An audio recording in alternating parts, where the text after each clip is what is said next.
आजाद भारत में बंगाल में जो हुआ वो आज तक नहीं हुआ कि एक सिटिंग मुख्यमंत्री एक प्राइवेट प्रॉपर्टी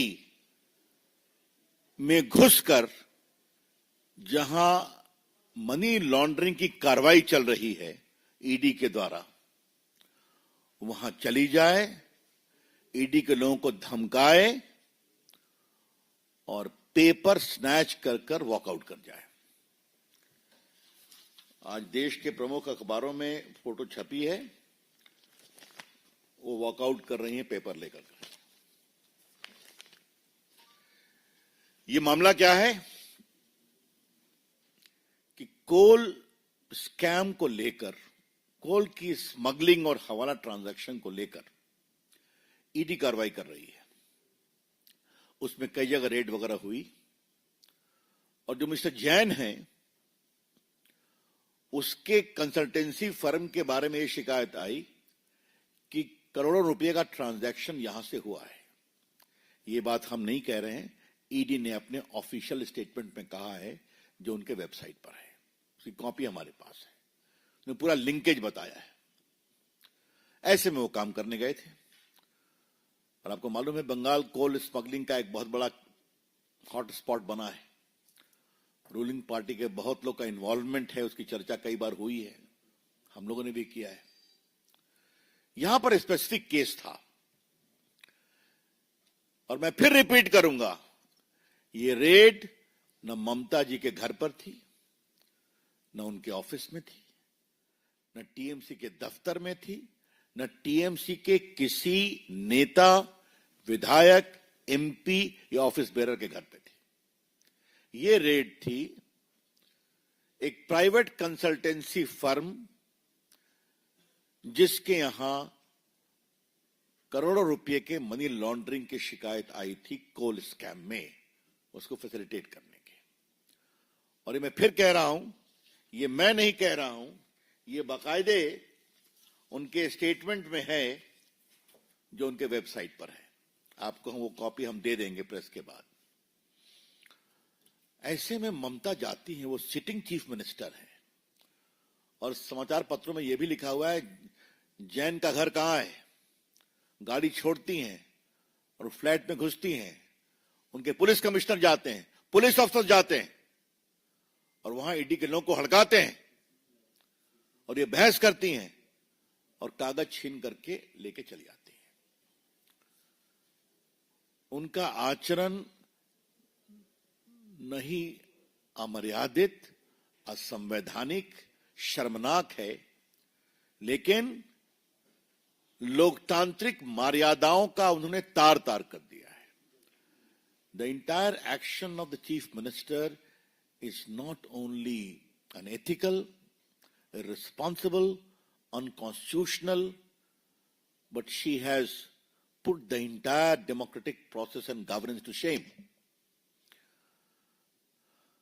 मुझे याद आता है कि आज वो मामला भी है, आपको मालूम है कि लालू प्रसाद के खिलाफ दिल्ली कोर्ट ने चार्ज फ्रेम कर दिया वो लैंड फॉर जॉब स्कैम में और कहा है कि वो सिंडिकेट चला रहे हैं।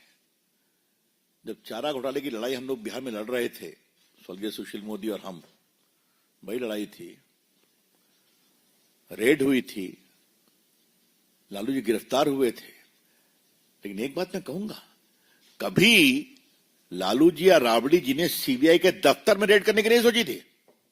बात को समझिए जो मैं कहना चाह रहा हूं। तो ये तो कमाल हो गया ना। ममता जी, आपको घबराहट क्यों है? The BJP would like to ask Madam Mamta ji, what is your linkage with that consultancy firm? आपको इतनी घबराहट हो गई? वो तो कंसल्टेंसी फर्म कई का काम करती है। लेकिन अगर घोटालों की जांच हो रही है, कोल स्कैम की जांच हो रही है, तो आपको इतनी परेशानी क्यों है, यह हमें बात समझ में नहीं आती। एक शब्द मैं कहूंगा, there is a lot of suspicious circumstances surrounding. ममता जी एक सीनियर नेता है ना, 10 साल से मुख्यमंत्री है, 15 साल से, 14 साल से केंद्रीय मंत्री भी रही हैं, तो गवर्नेंस समझती हैं। ये क्या है? तो अगर ममता बनर्जी सारे नियमों, कानून, लोकतांत्रिक मर्यादा को तार तार करके गई हैं, तो वहां कुछ बहुत सेंसिटिव था जिसको निकालना जरूरी था। I repeat, there's a lot of suspicious circumstances surrounding the whole, I would say, barbaric action of Mamta ji. She is CM for 14 years, has been a central minister, knows the norms of governance. And if she goes and raids a particular house where official raid of the ED is going on in case of coal scam and snatches the file and comes out, that means she was trying to rescue something sensitive implicating her and her party. और क्या कहा जाए? इसका inference और क्या हो सकता है?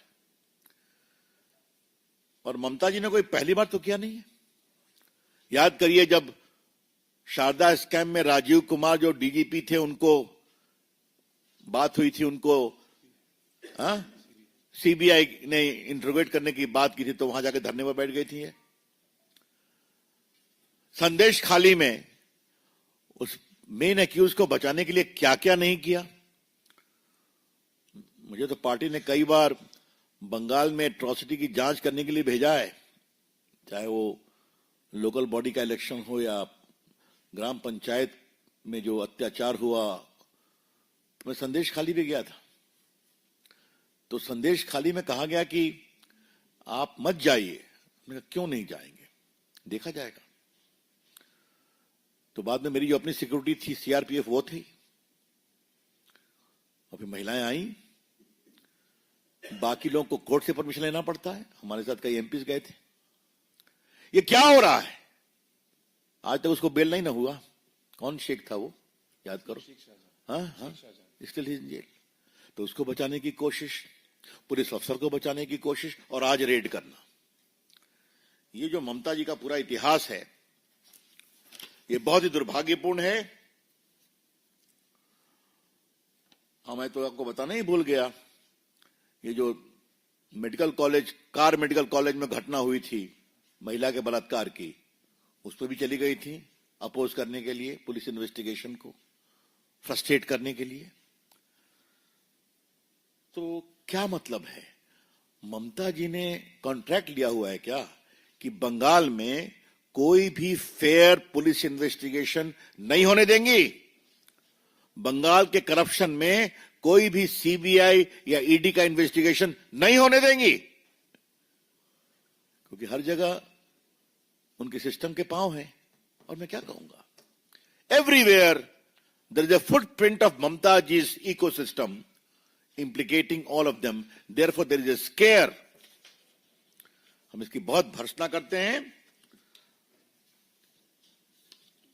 आज हमारे पास ये पूरा लिस्ट है, संदेश खाली, उसके बाद कैटल स्मगलिंग, अनुव्रत मंडल, दूरे ration scheme, बगटुल massacre, Hanskhali rape case, Alapan Bandyopadhyay case, Narada scam, ये सारा हमारे पास पड़ा हुआ है। लेकिन आज की जो घटना है, बीजेपी की ओर से हम ममता जी की भर्त्सना करते हैं। We condemn outright the utterly irresponsible conduct of Mamata ji. और कानून के छात्र के रूप में हम कहना चाहेंगे, यह अपराध भी है। It is a penal offence कि जहां भ्रष्टाचार के खिलाफ जांच चल रही है, वहां जाके जांच को रोकना और फाइल को छीन करके बाहर निकलना। Mamata ji is guilty of serious penal offences. बड़े आपराधिक कानून से उनका वो अब उसके अभियुक्त बनना चाहिए। अब मामला आज कोर्ट में सबों ने गए हैं, बातें चलेंगी, लेकिन प्राइमा फेशिया उनका जो कंडक्ट है, और अभी तक इतना विस्तार से छपा है, ममता जी ने अभी तक इसको कॉन्ट्राडिक्ट भी नहीं किया है कि मैं नहीं गई, मैं गाड़ी से उतरी, पूछा और सीधा घुस गई। तो पार्टी की ओर से हम इसे बहुत ही कंडेम करते हैं मित्रों।